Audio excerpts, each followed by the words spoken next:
Welcome to everyday geography आणि आजचा topic आहे मादागास्करच्या आजूबाजूला आढळणारं ग्रीन वॉटर। या टॉपिकला जर लिंक केलं आपण क्लायमेट चेंजशी तर ह्याची आपण एक डिटेल डिडक्शन आपण ह्याच्यामधून काढू शकतो। तर रिझन काय आहे की मादागास्करच्या आजूबाजूला ग्रीन वॉटर यायचं?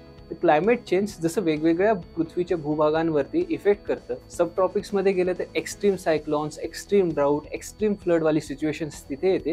तसंच पोलर रिजनमध्ये क्लायमेट चेंजमुळे तिथे बर्फ वितळतो, तिथली इकोसिस्टीम डिस्टर्ब व्हायला लागते।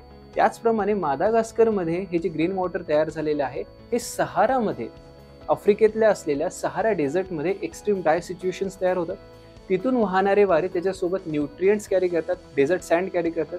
ही डेझर्ट सँड आफ्रिकेच्या आजूबाजूच्या म्हणजे मादागास्करच्या आजूबाजूच्या एरियामध्ये डिपॉझिट होते आणि तिथे फायटोप्लॅन्क्टन्सची वाढ व्हायला लागते।